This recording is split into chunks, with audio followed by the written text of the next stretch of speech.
अस्सलामुअलैकुम। Pakistan stock exchange course की 26 class में खुशामदीद। दोस्तों, लास्ट की 4 वीडियोस में हम बैलेंस शीट को कम्प्लीटली डिटेल में समझ चुके हैं और आज की वीडियो में मैं आपको एनुअल रिपोर्ट की दूसरी इंपॉर्टेंट स्टेटमेंट यानी स्टेटमेंट ऑफ प्रॉफिट और लॉस, जिसको इनकम स्टेटमेंट भी कहते हैं, उसके बारे में बताऊंगा। एनुअल रिपोर्ट में बेसिकली 3 इंपॉर्टेंट स्टेटमेंट्स होती हैं और मैं आपको उन तीनों स्टेटमेंट्स के बारे में समझा के आखिर में कुछ इंपॉर्टेंट रेशोज़ के बारे में बताऊंगा कि हम उन रेशोज़ को कैसे खुद से फाइंड आउट कर सकते हैं और कैसे उन रेशोज़ को समझ सकते हैं और उन रेशोज़ को कैसे इंटरप्रेट कर सकते हैं, यानी उन रेशोज़ का क्या मतलब बन रहा है, ये कैसे समझ सकते हैं।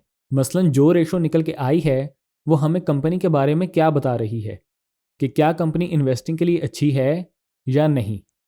आज की वीडियो इनकम स्टेटमेंट के बारे में होने वाली है, तो चलिए वीडियो स्टार्ट करते हैं। इनकम स्टेटमेंट यानी स्टेटमेंट ऑफ प्रॉफिट और लॉस हमें ये बताती है कि कंपनी ने आखिरी के 12 महीनों में यानी लास्ट 1 ईयर में टोटल कितने पैसे कमाए, इस टाइम पीरियड में कंपनी के क्या क्या खर्चे रहे और साल ख़त्म होने के बाद कंपनी प्रॉफिट में गई है या लॉस में। इनकम स्टेटमेंट समझने से पहले मैं आपको रेवेन्यू, एक्सपेंसेस, प्रॉफिट और लॉस, इन चारों कॉन्सेप्ट्स के बारे में समझाऊंगा, क्योंकि इनको समझे बगैर हमारे लिए इनकम स्टेटमेंट को समझना ज़रा थोड़ा सा मुश्किल हो जाएगा। तो सबसे पहले है रेवेन्यू। रेवेन्यू उन पैसों को यानी उस अमाउंट को कहते हैं जो किसी भी चीज़ को बेच के यानी सेल करके कंपनी को टोटल रिसीव हुई होती है। नेक्स्ट है एक्सपेंसेस। एक्सपेंसेस का मतलब होता है जो कंपनी के एक स्पेसिफिक टाइम पीरियड में किसी भी किस्म के खर्चे हुए होते हैं। इसके बाद है प्रॉफिट। प्रॉफिट तो हम सबको ही पता है, उस अमाउंट को कहते हैं जो कंपनी को माली मुनाफा हुआ होता है। और एंड में है लॉस। लॉस यानी जो कंपनी को माली नुकसान हुआ होता है। ये सब मैं आपको एक एग्जाम्पल के ज़रिए समझाता हूँ। फ़र्ज़ करें टोयोटा कंपनी एक करोला बेचती है 36 लाख रुपए की, तो ये 36 लाख रुपए कहलाए जाएंगे रेवेन्यू, क्योंकि ये कंपनी को टोटल अमाउंट रिसीव हुई है अपनी प्रोडक्ट बेचकर। अब इस गाड़ी को बनाने के लिए जाहिर है कंपनी का अपना भी खर्चा आया होगा, तो हम कहते हैं ये गाड़ी बनाने पे कंपनी का खर्चा आया है 34 लाख रुपए, तो ये 34 लाख रुपए कहलाए जाएंगे एक्सपेंसेस। अब रेवेन्यू में से एक्सपेंसेस माइनस करें तो आंसर आता है 2 लाख रुपए। अब ये 2 लाख रुपए कहलाए जाएंगे कंपनी का प्रॉफिट। लेकिन फ़र्ज़ करें ये गाड़ी किसी भी वजह से टोयोटा कंपनी ने 36 लाख रुपए की बजाय 32 लाख रुपए की बेची होती, तो हम कहते हैं कंपनी का रेवेन्यू बना है 32 लाख रुपए, यानी प्रोडक्ट को बेच के जो टोटल अमाउंट कंपनी को रिसीव हुई है वो। एक्सपेंसेस ज़ाहिर है पहले की तरह 34 लाख ही रहते, लेकिन अब प्रॉफिट की जगह 2 लाख रुपए का लॉस लिखा जाता। तो किसी भी कंपनी की इनकम स्टेटमेंट यानी स्टेटमेंट ऑफ प्रॉफिट और लॉस बेसिकली हमें यही बताती है कि पिछले एक साल में कंपनी का रेवेन्यू कितना बना है, कंपनी के एक्सपेंसेस कितने रहे हैं और आखिर में साल ख़त्म होने के बाद कंपनी प्रॉफिट में गई है या लॉस में। ये तो बेसिक प्रॉफिट और लॉस के कॉन्सेप्ट्स हैं, लेकिन इनकम स्टेटमेंट में ये सारी चीज़ें काफ़ी डिटेल में मेंशन होती हैं कि रेवेन्यू कहाँ से जनरेट हुआ, एक्सपेंसेस क्या क्या रहे और एंड में प्रॉफिट या लॉस कितना हुआ कंपनी को। इसलिए मैं आपको profit and loss practically company की इनकम स्टेटमेंट से समझाता हूँ और एग्जाम्पल के लिए हम प्रीवियस वीडियोज़ की तरह टोयोटा की स्टेटमेंट ऑफ प्रॉफिट और लॉस ही यूज़ करेंगे। तो ये है टोयोटा की स्टेटमेंट ऑफ प्रॉफिट और लॉस यानी इनकम स्टेटमेंट। इसमें सबसे पहले लिखा हुआ है revenue from contracts with customers, यानी ये कंपनी का टोटल रेवेन्यू है नॉर्मल ऑपरेशन से, यानी पिछले एक साल में कंपनी ने जितना भी टोटल पैसा कमाया है इन्वेस्टमेंट्स वगैरह के अलावा गाड़ियाँ और स्पेयर पार्ट सेल करके, वो इतना है, यानी 179 मिलियन रुपीज़। अब रेवेन्यू मेंशन करने के बाद इनकम स्टेटमेंट में से अमाउंट्स माइनस होना शुरू हो जाती हैं, यानी सब्ट्रैक्ट होना शुरू हो जाती हैं जितने भी कंपनी के एक्सपेंसेस वगैरह हुए होते हैं उनकी। इसके बाद है cost of sales. Cost of sales को कॉस्ट ऑफ गुड्स सोल्ड या कॉग्स भी कहते हैं और ये कंपनी का एक्सपेंस होता है, यानी ये वो खर्चा होता है जो प्रोडक्ट को रेडी करने पे आया होता है। जैसे ये टोयोटा की इनकम स्टेटमेंट है तो मोस्ट प्रोबेबली ये 162 मिलियन रुपीज़ वो वाली अमाउंट होगी जो गाड़ियाँ और गाड़ियों के स्पेयर पार्ट्स वगैरह को रेडी करने पे आई होगी। कॉस्ट ऑफ सेल्स में रॉ मटेरियल यानी खाम माल की अमाउंट शामिल होती है और लेबर की अमाउंट शामिल होती है। इसके अलावा बाकी के खर्चे कॉस्ट ऑफ सेल्स के अंडर नहीं लिखे जाते।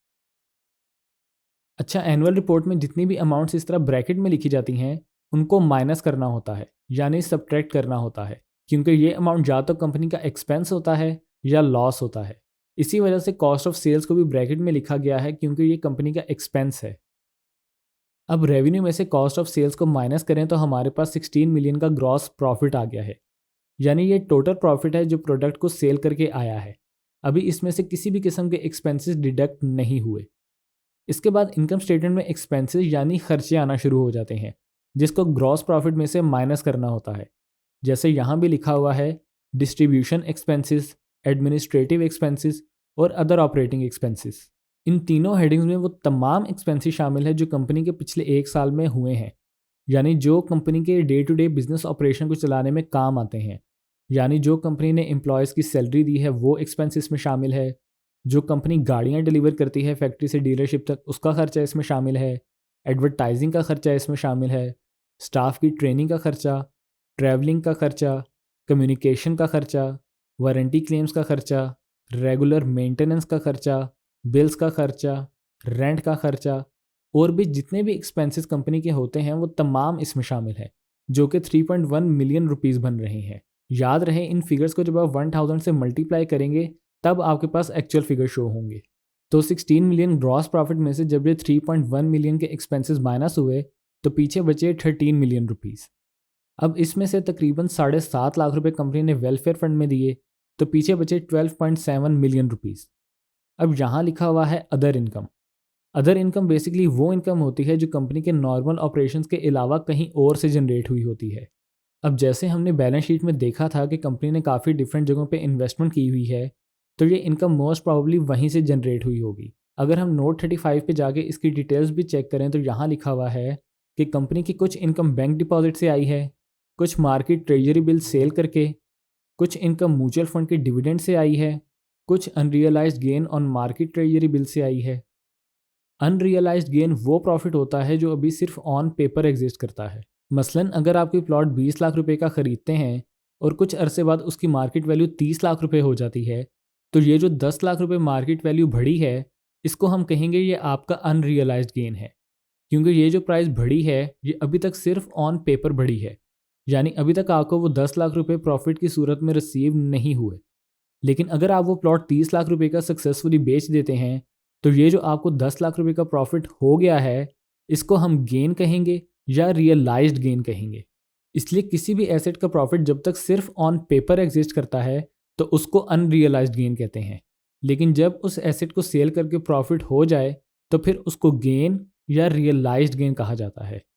इसके बाद कुछ पैसे ट्रेजरी बिल के इंटरेस्ट से आए हैं, कुछ पैसे म्यूचुअल फंड के यूनिट सेल करके, जैसे कंपनी के स्टॉक्स होते हैं वैसे म्यूचुअल फंड के यूनिट्स होते हैं। मैंने एक छोटी सी सीरीज़ बनाई हुई है म्यूचुअल फंड पे जिसको आप टॉप राइट हैंड कॉर्नर पे क्लिक करके देख सकते हैं।